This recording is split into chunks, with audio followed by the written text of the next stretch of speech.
everyone, and welcome back to the Peer Perspective Podcast. I'm your host, VanBlaircom, and I'm really thankful you're here.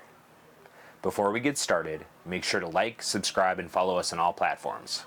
It really helps to grow and continue to share these stories of hope, healing, and lived experience. In this episode, I have the pleasure of sitting down with Emerald Moore, someone whose story is powerful, real, and deeply rooted in faith. Emerald is a 37-year-old and is in long-term recovery from drugs, alcohol, gambling, and prostitution. His journey began with a lot of pain, losing his mom at just 15 years old, and facing years of struggle with identity and belonging.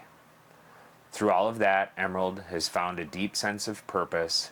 He's in recovery, working as a facilities manager at a treatment facility he once attended, and is pursuing his license as an addiction counselor.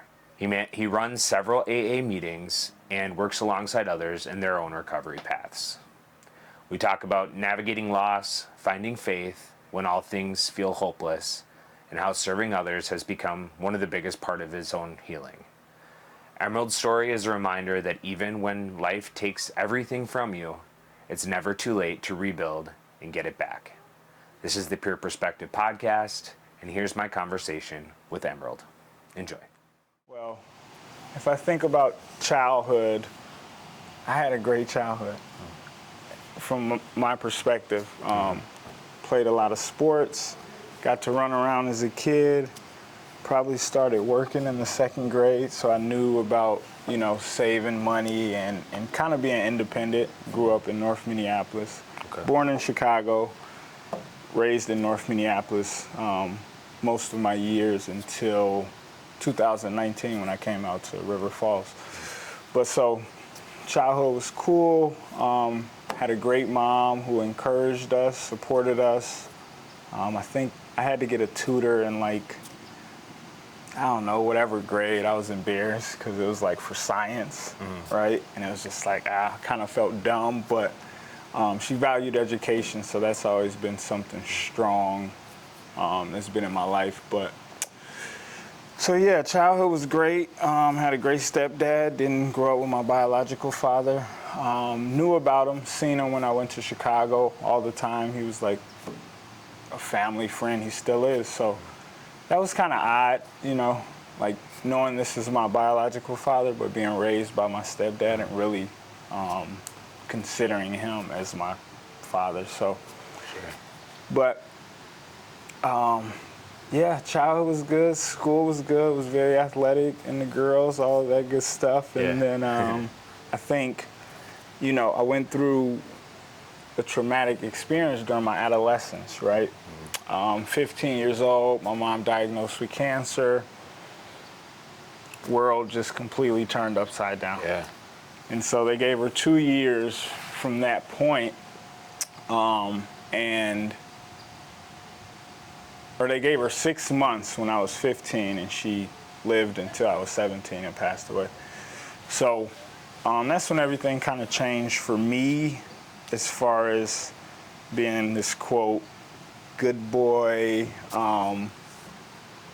thinking about furthering a career, going to school, doing all of this stuff. It was just after that, I didn't know what I was going to do. Yeah. And I'm in high school, and I'm probably not going to go to college. There's decisions that I made that I feel changed the trajectory of my life, right? One of them was quitting basketball when I was a junior. And then kind of picking the crowd that I wanted to be around then. And it was people that are smoking, people that aren't in athletics, right? So it's my peers kind of switched at that point in high school. And then I think after that, it was just kind of the spin. It was, the one thing that I did have at that time when I was going through all of that was music. I used to love to rap. And so I used to do open mics around the city and stuff. Oh, cool. And that was the only thing that kind of helped me. I was able to kind of write out my trauma a little bit. Sure. And that eased the pain a little bit. What I didn't really understand when I look back now is that while for a lot of people in high school and even in college, Drinking, sometimes trying things is just like what we're doing. It's not an addiction yet. It's like a phase. Just a phase, right? Yeah. For me, when I look back, it became my coping mechanism. Sure. Early on. I actually remember the day she passed, and my brother chose to stay home. He had a girlfriend at the time, and he kind of, I guess that was his grieving process. Me, I went straight to a party, drugs, or smoking, marijuana at that point, and then drinking. And so immediately from that day, it just kept going. I was just coping, numbing, didn't want to live, didn't know what to do, had no direction, didn't have a purpose in life. Like, it completely flipped me upside down. Yeah. And so that's kind of where it all started with me as far as, I think, addiction-wise. Obviously, it progressed, and I was in the streets. I was, not working, got into trouble with the law when I was 19. So all of that stuff was just like, and then that consumed my life. Yeah. Hustling was a big part of my life when I was young, and up until I couldn't do it anymore when I got raided and they took these phones that I had for a long period of time. Never thought about working, never thought I was going to ever work a 9-to-5, have a job, a career. Like, that was not in sight. You know what I mean? Right. And so it's just interesting to think, like, that was my mindset then. Yeah. So, man, I've even, I think about some of the other things that being in the streets led me down and some different lifestyles, and never thought I experienced some of that stuff either. And so I'd say that went on for a while. And then the hard drugs kind of hit when I was at this point where I'm trying to, I had not been hustling for 3 years, and I'm trying to get out of this other lifestyle that, dealt with prostitution and different things. And I'm like, all right, I got to do something productive that doesn't involve anything illegal, right? And I'm like, I have no skills. I haven't been working towards anything. What do I do? And there was this school in Minneapolis called Summit OIC, which is essentially, they teach you different trades. Now they're doing things like medical billing and I think stuff with data. Okay. But at that time, it's like a big construction. You go there, it's like a pre-construction type program. So you go there, you learn some of the trades, and then you use that pre-whatever certificate to kind of apply for jobs, and it kind of gives you a door, a step in the door. And so I did that, and I chose welding, and the whole time I was getting high, though, so I don't know how much I was learning, you know what I mean? But I used that to kind of get into one of those jobs that you could maybe retire in. I mean, I started working at this welding fabrication company, and I enjoyed it, but still drinking, still smoking, still doing drugs. So that was always a part of my life for, since I was 14, 15. And then it just ramped up, because now I'm living this lifestyle that I never thought I'd live. So I'm working a 9-to-5, and I ended up working for this union company, and that's when the supervisor pointed, when I first got that job, he pointed to his calendar. He said, "This is my sober date." And I had never heard about AA. It's funny that AA has been around since like 1930 or something. And I hadn't heard about it until 2019, because when he said, "This is my sober date," I didn't associate it with AA or anything like that. I was just like, what's a sober date? And so, worked at that job for, I think, 3 years. Lost it due to my addiction. Obviously couldn't keep it. And that was kind of where it halted at. I had this accident at work, and obviously a union job, they have to try to help you. Sure. And so that's what they did. They started talking to me about treatment. And I was still against it. I went and seen the psychs and got assessments, and I was lying the whole time to them because I wasn't ready to be honest, you know what I mean? Yeah. And, you know, I ended up losing that job. And then I ended up working a little bit. So after, I think I lost that job like 2019, February. And I ended up working until maybe 2019 of May. And my addiction, like my rock bottom, I was just zooming down towards it during those months. Like it was already bad though, but I was just in despair, spiritually bankrupt, numbing as much as I could every second of the day until I'm either in psychosis and then I'm scared to death every single moment of my life. So, but my last OD was when I surrendered. Through that time, I had some help. I had some people take me in for like 15 days and I had my first 15 days of sobriety in these people's basement. And I was like, this is cool. 15 days, I don't want to go use, but I just didn't understand addiction then. Yeah. Like, I just didn't understand it. That's what I'll say. I just didn't understand. Like you thought you had it like under control at that that point? Well, like... I thought that I could just stop without putting anything else in there. Yeah. Without learning anything, right? Like I can just make the decision to stop on my own. Yeah. And I don't need to learn anything else. I'll just stop, right? And so they gave me 15 days. I ended up like being with somebody and smoking a little weed and showing up late, and they put me out. And because my ego was big and I had all of this pride, I didn't fight for it. Mm-hmm. Just like, all right, y'all got my bags packed. I hopped in my car and then I left. Went to a buddy's house over in North Minneapolis and stayed there one night. Told him I'd be back with some weed, but when I left work, because I had acquired this gambling addiction out of nowhere. Oh, of course. For like 2 years, I went to the casino and I lost it all, and I ended up just driving around the city because I didn't want to go back to my buddy's house. I'm like, I don't know what I'm doing, and then totaled my car out of nowhere. 2-door Mercedes-Benz. I was pissed. So then I throw my hands up and I'm like, all right, God, fine, I surrendered. Like, whatever, I've surrendered. That wasn't the true surrender though, because I just really wasn't ready yet.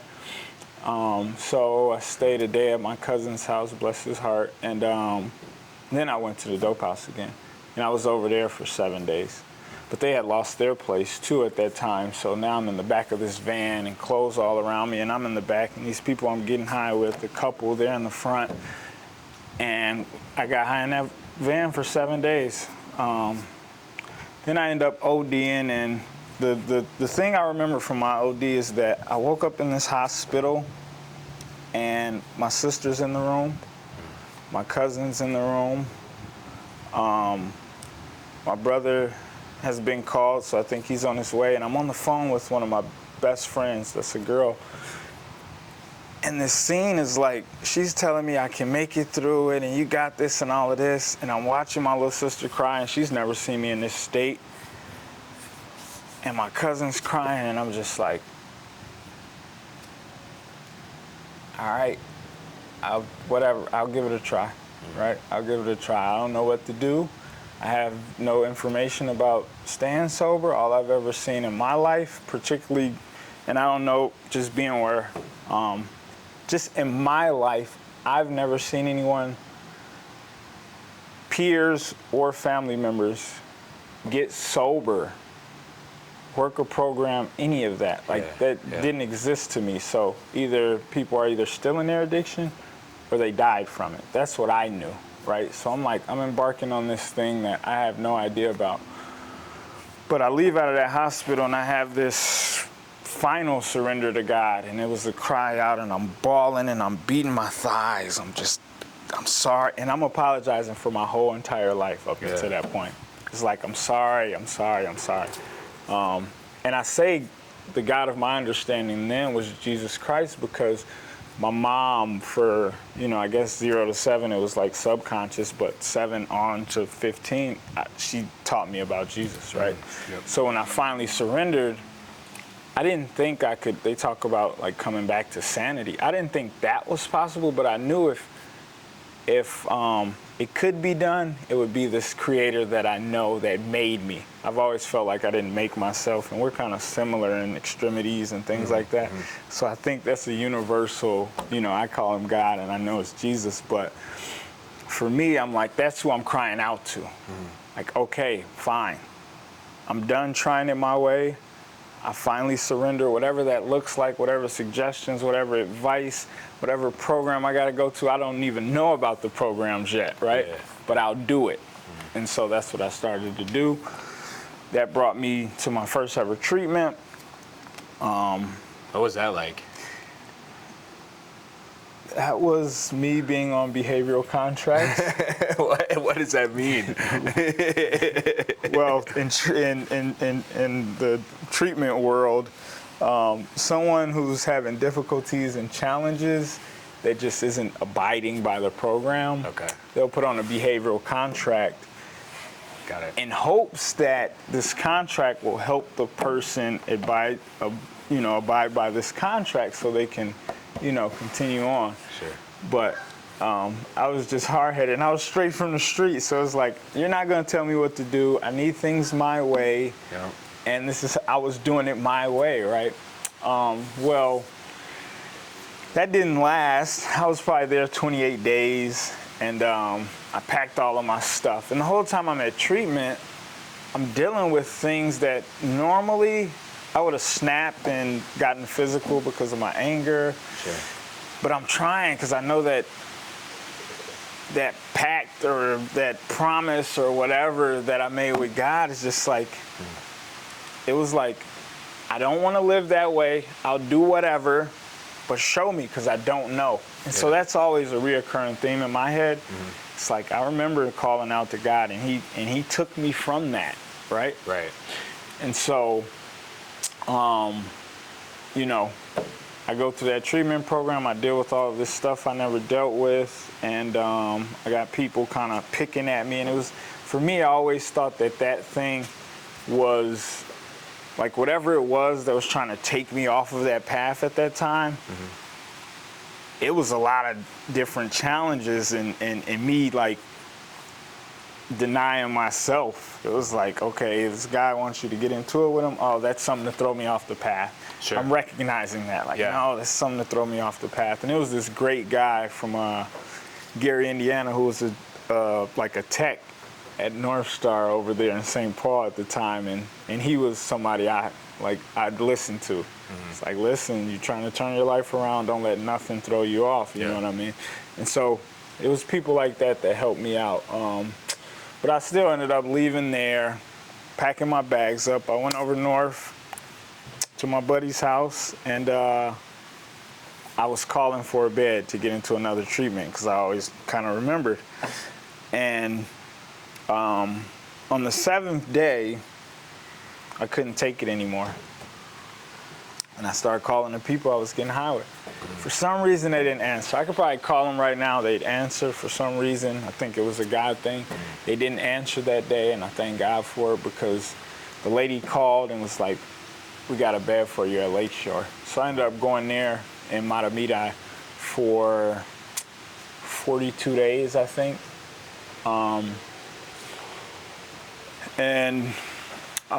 Everybody there kept talking about Kinnick. And I was like, where's Kinnick? Oh, Wisconsin. Never been to Wisconsin. I've been through it on my way to Chicago. Right. Never thought of living here, never wanted to see it, nothing. But the theme of the week when I was leaving Lakeshore was like, let go and let God. I was trying to figure out what that meant at the time. I called one of my best friends. He was like, sounds like your decision's been made. I didn't know that, but he's saying that, so I'm taking that in too, and I'm like, okay, he says my decision's been made. Everyone's saying let go and let God. I could go on the East Coast, West Coast, down south to be sober. If I want to be sober, where do I go? Yeah. And everything kept pointing to Kinnick, and so it was like, okay, this is a part of me letting go of control, right? It's like new adventure. Yeah, I'm fearful. I don't know what that's gonna be like. I got to go further away from my family. Yeah. It's like, but you remember you said you'd do anything to not live that lifestyle again, right? Okay, let's go. Somebody actually had a hand in talking me into it, but he ended up passing away, I think, from his addiction. So now I'm out in Kinnick, River Falls, Wisconsin, and I've been sober, 42, 60-something days, right? And it was like, well, it's away from the city, so there's some peace. Sure. And I just was a sponge. You know, it's a 3-month program at Kinnick Falls, and for the first 2 months, I just sat in groups. I just wanted to learn. I just wanted to soak up, because I didn't ever think that my mind could get back to any state of, like, normalcy. Yeah. So one thing I learned early on, I thought my brain was so wrecked that I just was studying the brain, and I'm like, what have I been doing to it? I thought it was so messed up.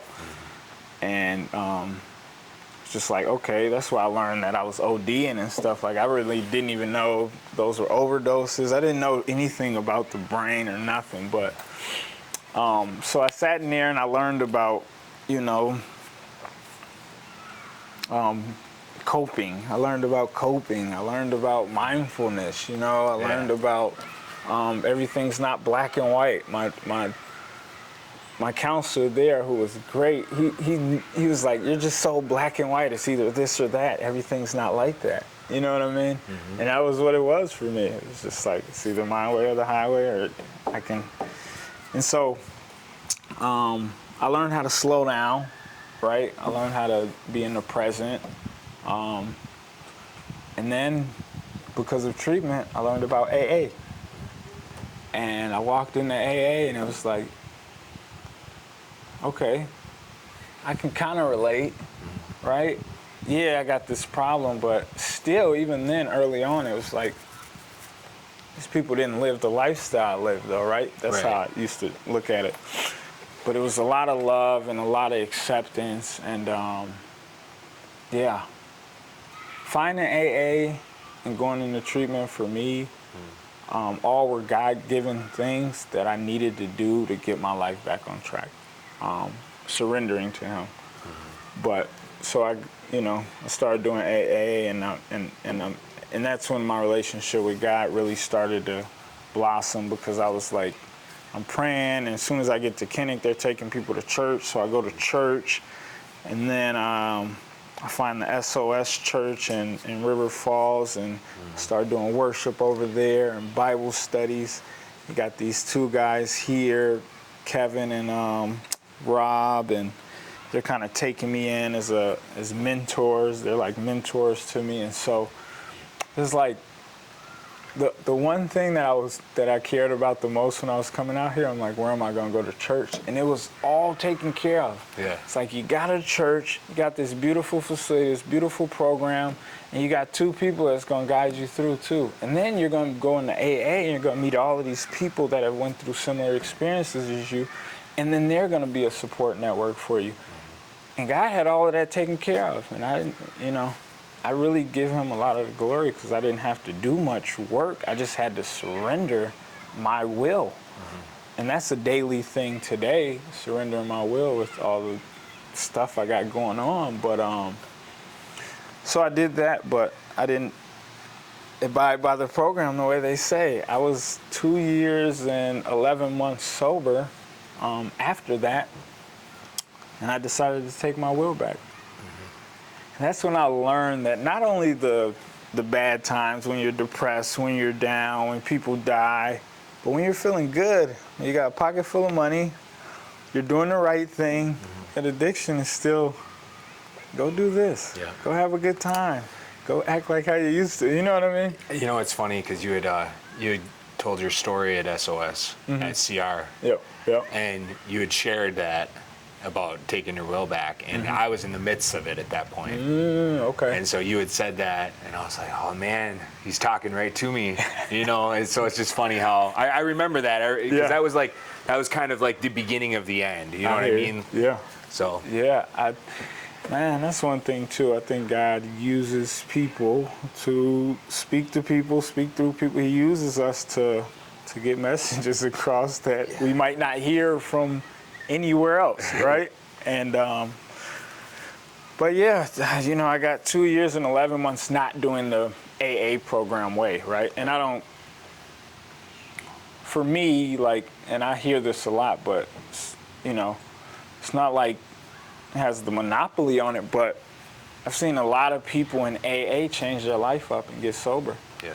More than any other way that I've seen. So I love that program. I actually go to CR now, and I'm a part of the leadership team at CR Abundant Life Church in River Falls. Can you talk a little bit about CR and kind of what that...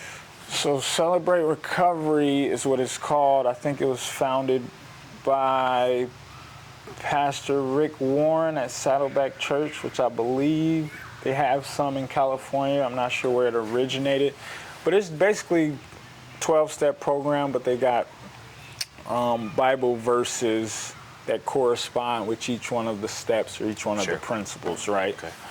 And so the 8 principles is like the Beatitudes, and it's essentially the same kind of steps. You give your will over, you do an inventory, you know what I mean? You do it's a daily thing, but it's all focused on Jesus and God and how we all got hurts, habits, and hang-ups. That's the thing they talk about, our hurts, habits, and hang-ups. And so if you think about going to a CR meeting or something, right, you come in, we'd have fellowship in the beginning, greeting and stuff like that, and then we do a few worship songs, and then there's a lesson in this book, and it can be anywhere from, turning over your will to moral to sponsorship, whatever that lesson is on. And then we talk about it, and we break off into men's and women's small groups. And so I like that too, that I can just sit with a bunch of men and get out my stuff and not have to worry about a woman over there that I might be thinking about or what she, you know what I mean? Right. I think there's a benefit to both, because I go to another meeting that I had the privilege of opening up on Monday nights at Abundant Life Church too. Celebrate Recovery is at 6 p.m. on Sunday. This Monday night meeting started off as a YPA, Young People's AA meeting, which is at 6:30. And then it kind of turned into just an open AA meeting, but that's men and women. Okay. And that's a magical meeting. Okay. It's a lot of beautiful people that go there, and we've seen it grow. I remember voting to take it over, and it was 4 people there, and we're like, should we continue this meeting? We all can get to other meetings, right? But it was just for me, it was well, if someone happens to stumble upon this meeting and they don't want to go to the Alano Club on Monday nights, then let's have this for them. And it's grown from 4 people to, we've had 20 people, 22 people there. Wow. And so I'm grateful for that too, because you just never know where the support is going to come from. That's what I've learned. You just never know where you might get your next support from, and to be open to any avenue that it might come to, I think is beautiful. Yeah. So, now, well, let me rewind to that relapse, because there's some gems in there. Sure. Took my will back. It was a beautiful day. My sister's getting married, and because I was closed-minded about this group that they have at Kinnick Falls when I was a client there, it's called Relapse Prevention. I hated it. I hated it. I'm in school for counseling now, but and I have to do a presentation on relapse prevention. So it's just funny. But I hated it because I'm like, well, if I'm going 2 months and I'm not thinking about relapse and you guys got me in this group every time, it's kind of reiterating that thing in my head. I didn't know anything about learning how to incorporate relapse prevention into my life, right? So I didn't listen to having an escape plan. I didn't listen to maybe bring someone that's sober with you. I didn't listen to, oh, if you have to go, maybe only go for a few hours, don't go for 6 hours. You know what I mean? So there were some things that I think that group would have taught me. Have an exit strategy or plan before you go. Call somebody that's in your sober network, let them know you're going.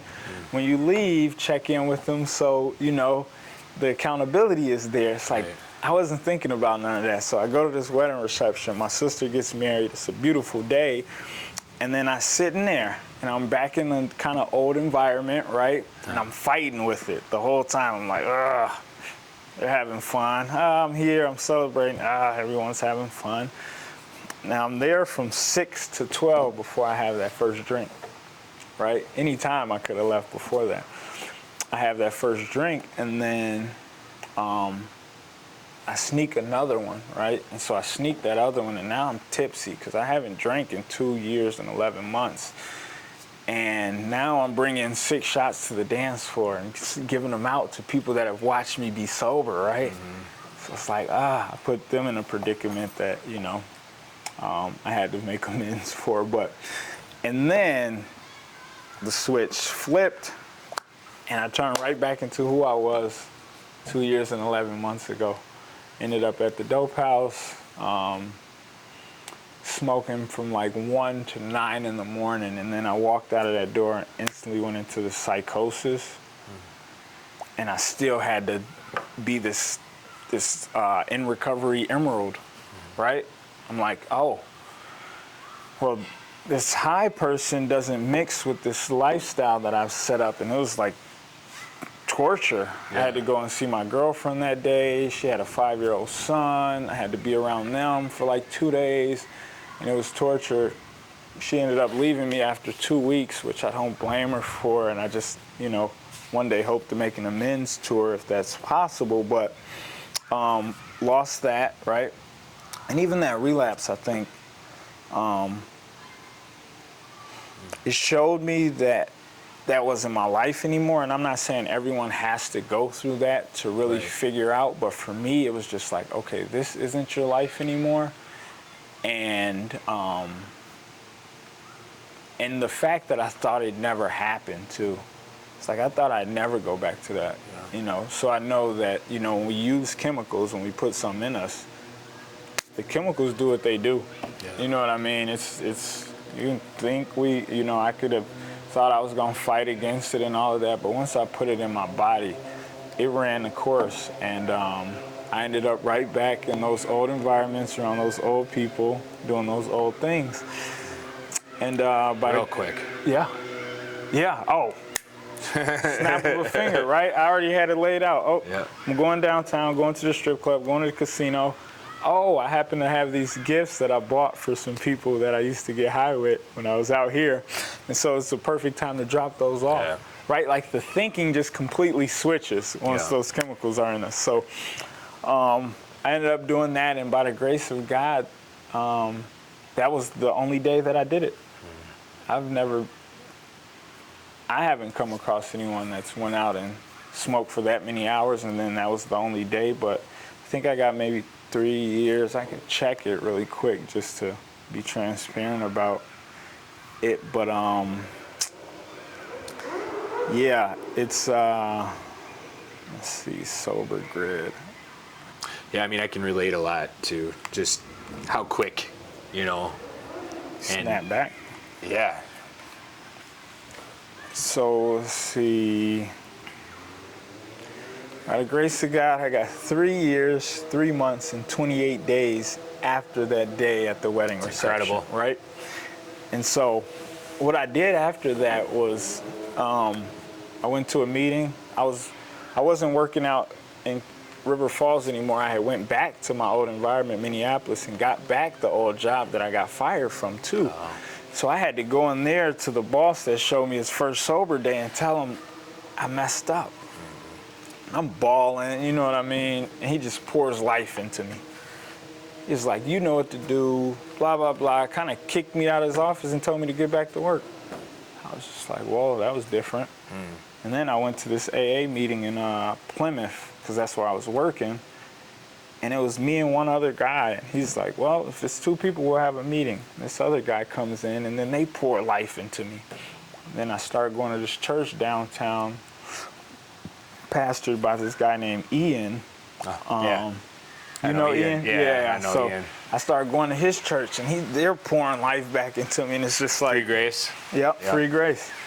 And another buddy who actually passed away from his alcoholism, he told me something that stuck with me. He was like, don't let the shame and guilt eat you up. Yeah. Because that's all it's going to do. And that really doesn't serve you to get back going in life. And so I always kept that with me. Okay. And so, you know, thankful to God I got those 3 years now. And so because of that relapse, it was like, man, I got to do some more learning about this, right? Yeah. I'm like, man, I kind of want to go to school and learn more about addiction. And so I met with my counselor that was at Kinnick Falls, Tom Lehner, great guy. And I just sat down with him and I was like, what do you think about, you know, I'm thinking about going to school for it. And he gave me a lot of different options, but he was encouraging me to do it too. And so I remember, I'm like, all right, I think because of who he was and how he was for me specifically, that's what made me want to go into counseling. I'm like, if I could do that for someone that might have a similar mindset as me when I got there, because I was just so resistant to the treatment process. Yeah, I didn't want to live this life, but this treatment process thing was not something that, I'm like, it's like, I don't want to be told when to use the bathroom. I don't want to be told when I got to go to sleep. I don't want to have to check in. I don't want to be in groups.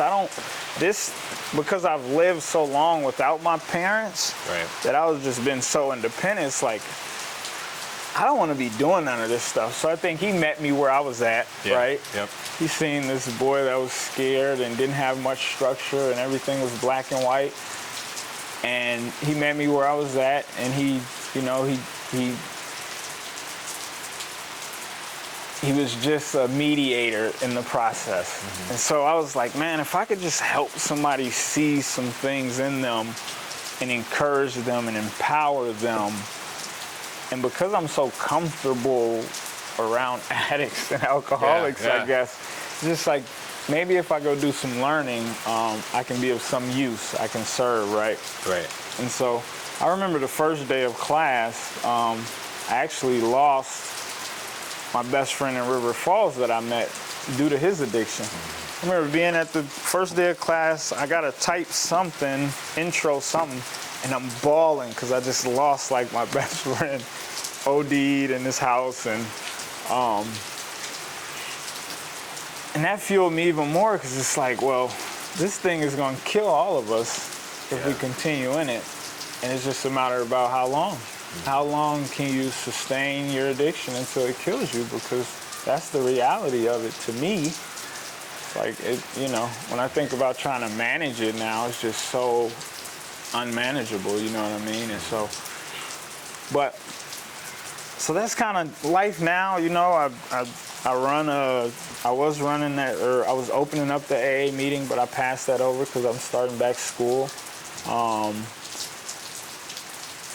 Working the steps is super crucial, I think, because in those 2 years and 11 months, I probably worked up until the 4th step and then did a 5th step with whoever I met, and that was it. There was no accountability. There was no sponsor that, I leaned on.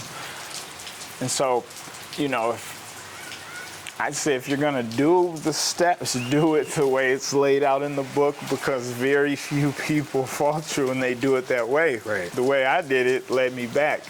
And so it lets me know that I can get 2 years without doing any work. do I want 20 years doing work? Right. You know what I mean? Right. Do I want to risk the chance of losing my life on that next use? Because the climate of the use right now, it's like, man, guys go out one time and run across some fentanyl and that's it. Young, old, no matter how old, you know what I mean? And so it's a scarier time than when I was using, but I know that I can just BS this program and get a few years. And I remember doing that for these, I said 3 years and 3 months. Well, I remember getting to 2 years and doing some reflection and being like, you're kind of doing the same thing you were doing. Yeah. You know what I mean? Yep. What's going to be different this time? And so that's when I got a sponsor and started really working the steps. Did a thorough 4th step, which was a long process. I did it at the 4th step meeting in River Falls at the Alano Club, which is a great 4th step meeting, or workshop, you would call it. And I had to take it home and do it thoroughly, right? Yeah. We talk about being thorough and honest, rigorous honesty, right? And it's like, okay, if I really, always, for me, and I think about this with like Christianity or the Bible too, how quick I was to denounce something without actually like getting into it and really like being rigorously honest about studying it. And so it's like, okay, let me do it to the T the way they say, and then let me continue to do it the way they say. If it doesn't work, all right, I proved them wrong, but right? It's like you have to do it all the way though, right? And so I did that. I did my 5th, and I've never shared all of that with someone, like one person. And they talk about a weight being lifted, and I think after a few days it was, but I was grieving because I had those 2 years and I wasn't participating, or I wasn't displaying those behaviors. I wasn't doing any of that stuff, but I had to look at all of it. Yeah. Like, man, this is who you are. This is who you can become. Right? And so it was like a little sorrow in there when I'm just looking at all the stuff I've done for a few days too. But 6, 7, and 8, and then I started doing amends, right? And I remember doing an amends with my sister. And I was like a baby, crying. And she's just telling me like, man, I love you, and if you ever get to a point, just reach out. Like, I'm here for you, right? And sometimes I think we isolate and we don't think people want us around, or we don't want to be around, and that, that makes us, not reach out. And I remember her saying specifically, like, I just didn't want to get a call that you were dead. You know what I mean? And it's like hearing your little sister say that. You guys lost your mom when you were young, and not to mention everything she's been through because of that, right? But hearing her say, like, I just didn't want you, I pray that you didn't die. It's like, man.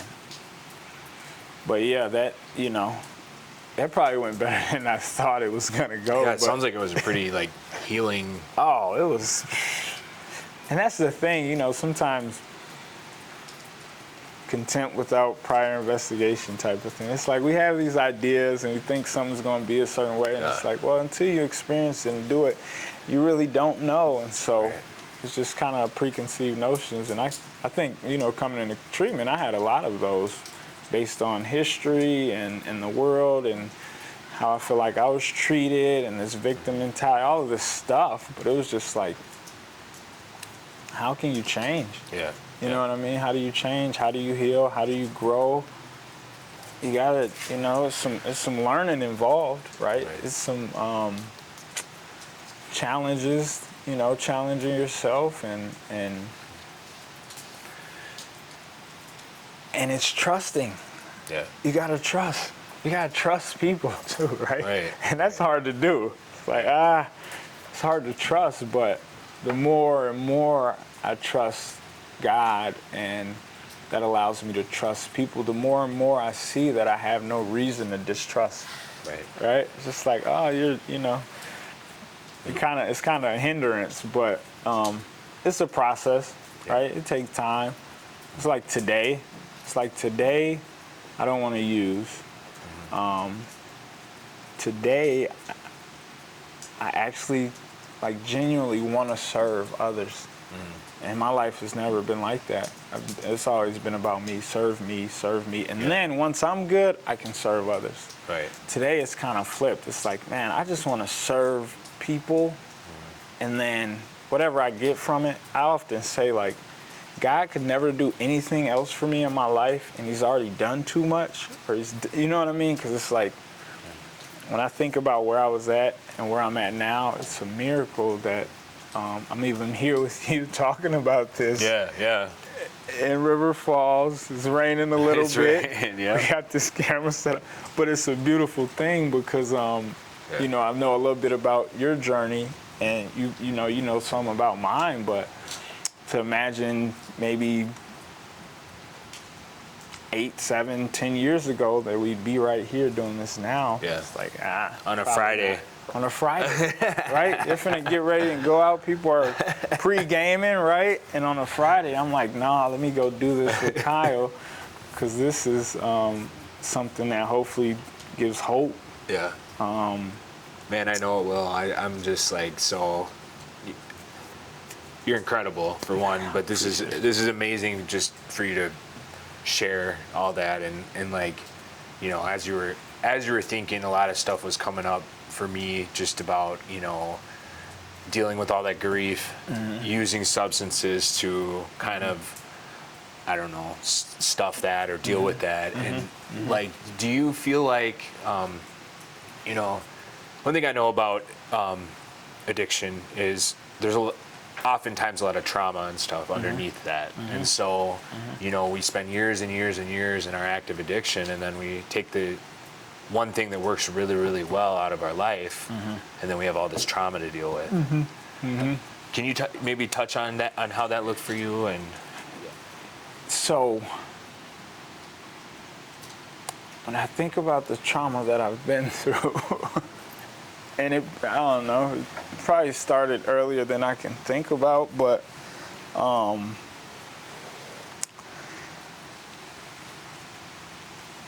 support groups is huge. yeah, I think there's a stigma, where I'm from, there's a stigma about going and talking to people about your stuff, right? It's just like, you don't need to do that, just deal with it, just suck it up, right? And it's like, well, if you've been abused in any type of way, sometimes it's hard to just suck it up and keep going. Yeah. You know what I mean?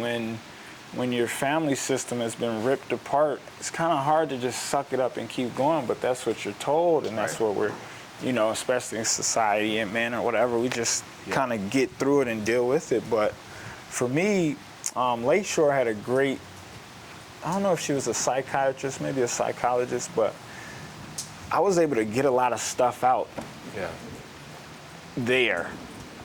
And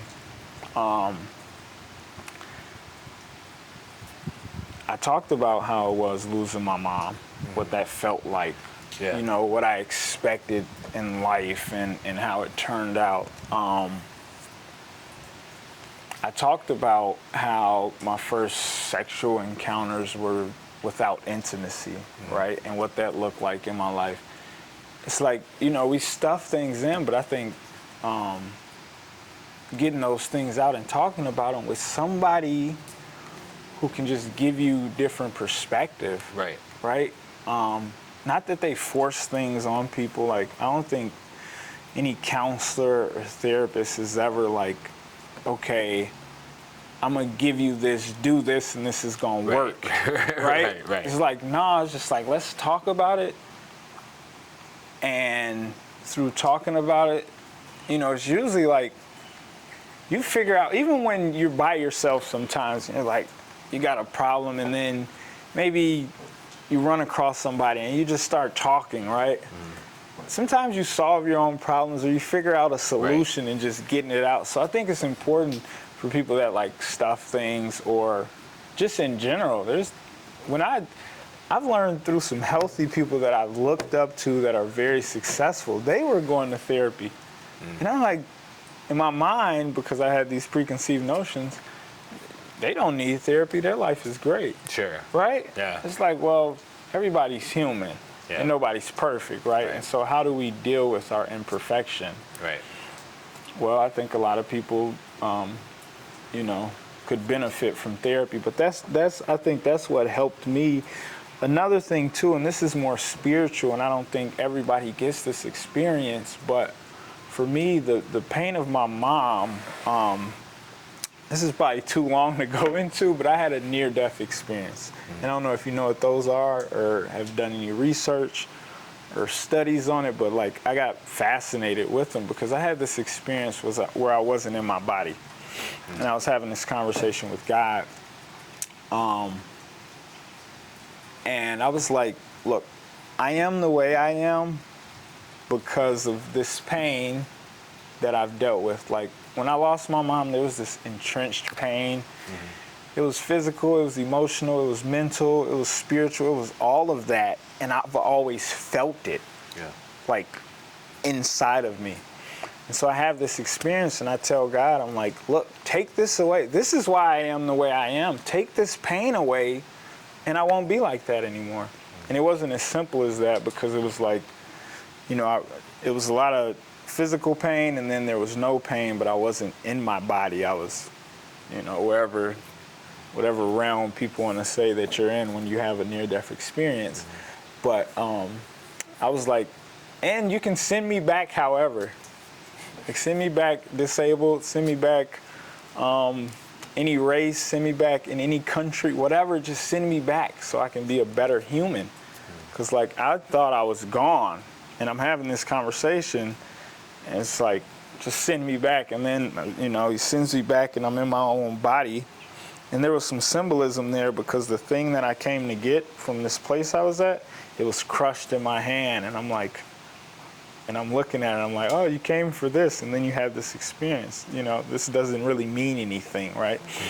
But the day after that conversation that I had, that pain was gone. And that's the only way I can explain it. It was like gone, and it's never come back. But I didn't hold up my end of the bargain, obviously. And this was right before. It was a year before I actually surrendered when I was beating my thighs and called out to him for real. Yeah. But I had that near-death experience a year before that. So imagine this pain, this trauma from losing my mom that I dealt with being gone, and I have nothing that filled it up. I'm not living a moral life, or I'm not trying to do good. I'm not trying to serve others. I don't love myself or love people yet. None of that stuff. But that pain has been, taken from me. So now I'm really like, I was a menace, I'm really digging the addiction. Now I'm really living it up and doing things to the nth degree. And so, that's when it was like, I was speeding towards my rock bottom is what I like to say. But so it was a mix of, therapy for me and then the spiritual experience that I had that has really helped me deal with a lot of stuff that I went through. I think talking about things and leaning on your support and I mean, I think about all the things that they say that help us, whether it be environment or support networks or therapies or whatever it is. I've been blessed to have a lot of those components involved in my recovery, and I think that's why I strive the way I do. And I know it's really a work of God and me surrendering to experiences and being open-minded and honest and willing to do these things, without being willing and without being honest with yourself and just being open. It's like, okay, if I don't trust anything, I'm not going to be open to stuff. I'm not going to be willing to do stuff. You know what I mean? And so, whether it be my friends and family, and I'm grateful for my friends and family because a lot of them I wasn't in my active use. And so those bridges I didn't burn. So it was just like they got their best friend back. Sure. And so now I get to experience them sober and in recovery, and they don't have all these terrible memories of me being around, right? Right. And so that's kind of cool, even though I think, you know, how much stronger relationship with someone that did experience all of that, and then they get to see their buddy sober. So I think both ways is great, but for me, I got my family, my friends, and I got a lot of recovery folks that I love dearly, and they love me, and it's genuine. I got CR and my Christian people who, for me, God is my rock. Yeah. He's my strength. He does it all. As long as I seek him on a daily, he'll do it all. And right now, even, I'm going through some tough stuff, kind of a heartbreak thing, which I've never experienced because I've never cared, right? And so that's probably been the toughest thing I've had to deal with in like the last month. And leaning on God has been, you know, when I'm in prayer, when I'm in worship, or when I'm serving others, it's like it's not even happening. It's not going on. But when I'm sitting and I'm in my mind and in my thoughts, that's when it's like, oh. Amplifying. Right? And so life is still life. I still go through things. I'm grateful today to have a job that I've been at, I think, for 3 years now, that I've, you know, I was never going to work or have a career. I'm in school for my LADC at Century College, which is 10 years ago, I couldn't have told you that I'd be taking college classes at 37, right? It's just such a different life that I live now, but I'm grateful for it. I truly love myself. I truly care about people, and I want to see people succeed and change. And I know that change is possible, right? Not because it just happened to me, though, because I see it. I see it in the AA rooms. I see it at school. When I go to school, you hear some of those stories, and you're like, wow, you've been through a lot. You know what I mean? I see it in these AA meetings when you see these people tell their stories. Or I see it where I work at, because I'm blessed to work at a treatment facility where I see guys that have been there, and then they come back, and then they change, or they do something different than what they did. And I often tell people, too, when I see them come back, it's like, man, you got another opportunity, because I've experienced a lot of death just in me going through the process of treatment and then working there. A lot of the lives that are taken from this disease of addiction and alcoholism. And so it's a fight. It's a fight, right? It's a fight. Sure. And I'm signing up to help in it, and I'm grateful to be a part of it and try to do my part in it. And one thing that I know, and as I'm in school right now, I'm taking these 2 classes, is professional conduct and group counseling, but they talk about the self-care part of being in the field and working in the field, right? And he's like, it's like it's an ethical thing for you to take care of yourself to be of service to others. Right. And I think that's super cool, because it's like, well, if you can't take care of yourself, how are you going to be able to provide the help to others that, you know, that oxygen mask. Yeah. You know? Yeah, for sure. And so, I'm probably in the best place of my life that I could be, and I still got my stuff, right? I still deal with issues, and it's a life I never thought I'd be living right now, man.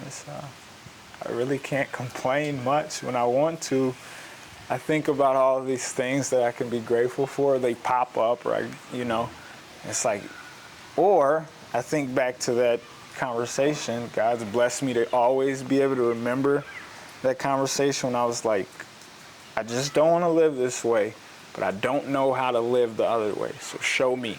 Yeah. And that comes in form of treatment and people and programs and all of these resources that are out there for people in addiction. But love and compassion and empathy and all of those things are like critical.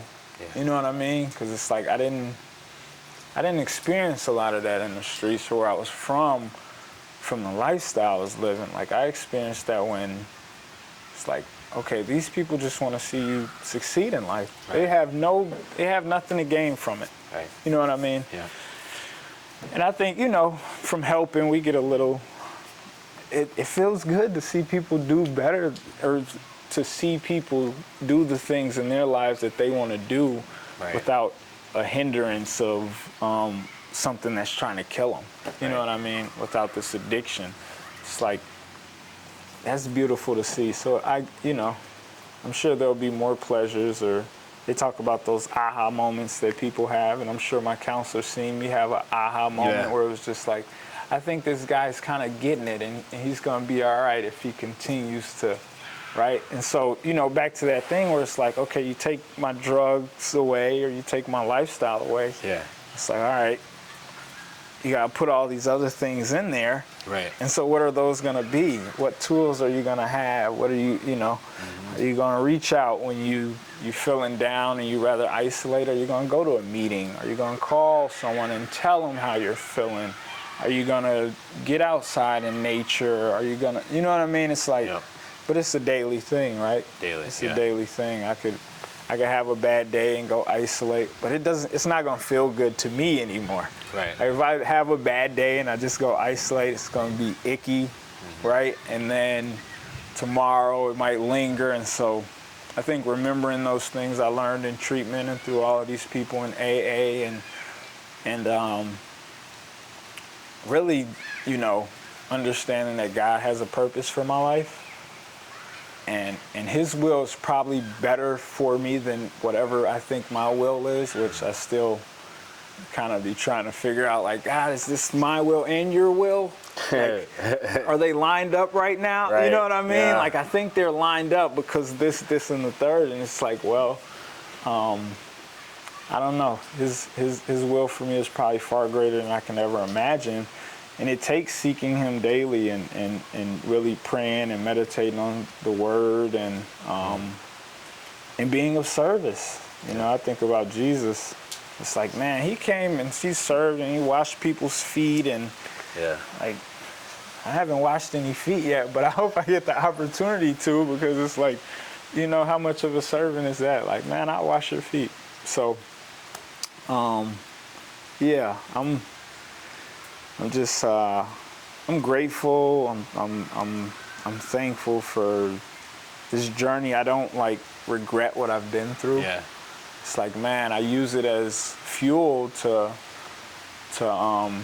continue to help me go on and to help others. And I don't know, with everything I've been through, that's probably the best case scenario for me to be trying to work in the field.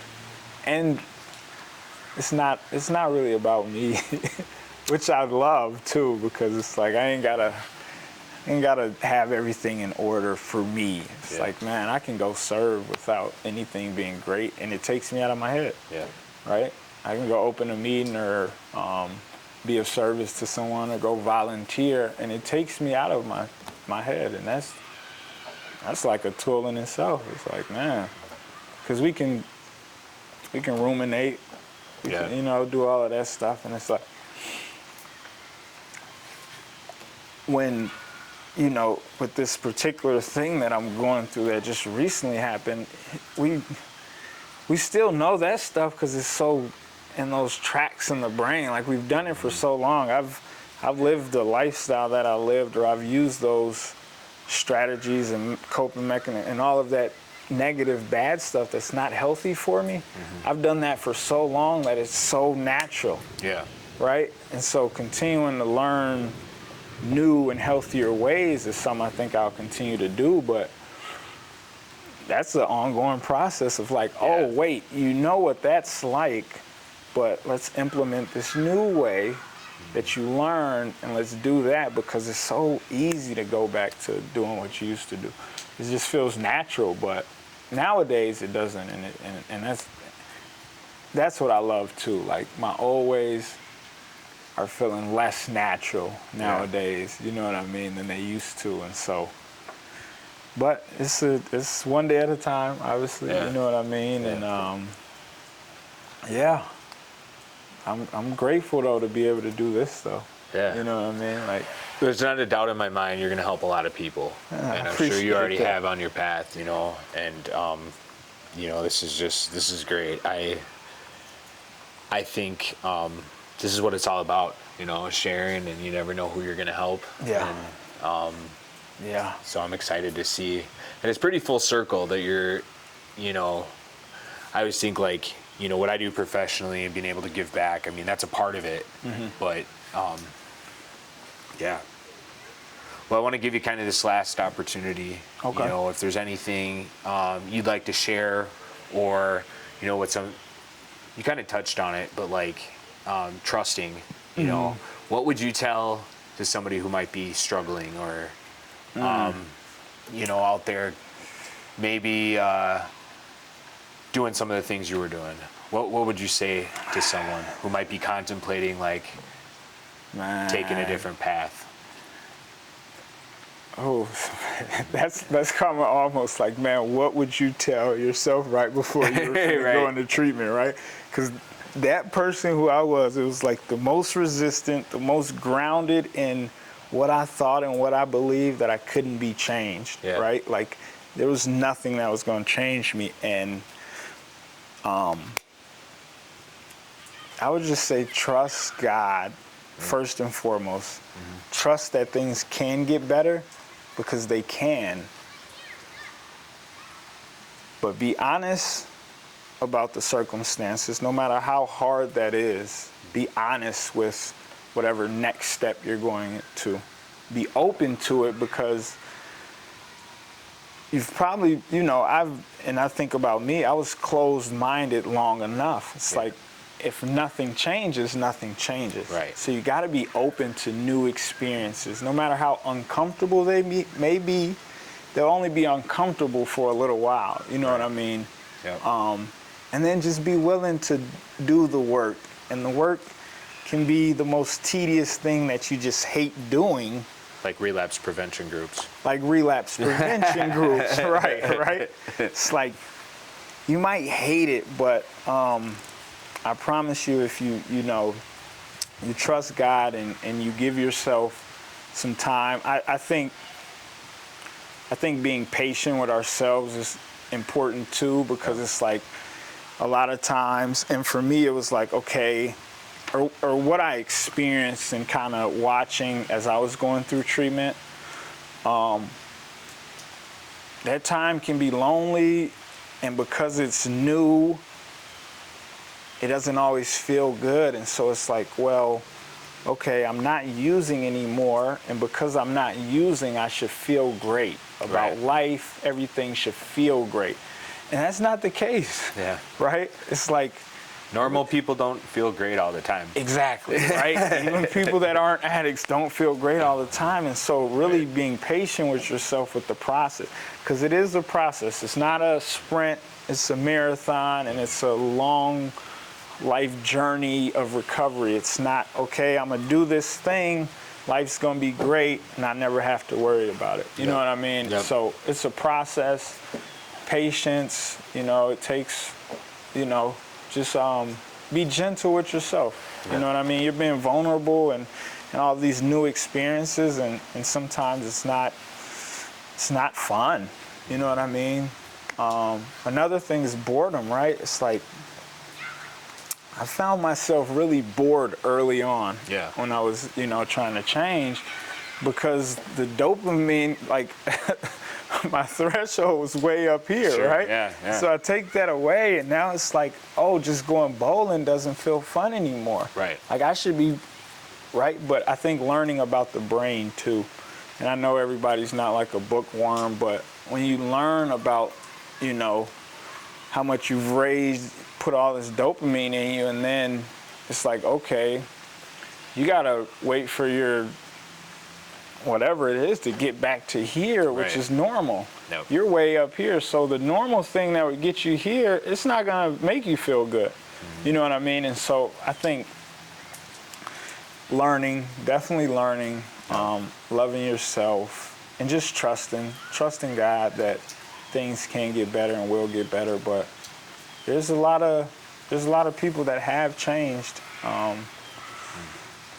and that, they don't have to numb with substances and chemicals and all that stuff anymore, and life is so much better. It's worth it.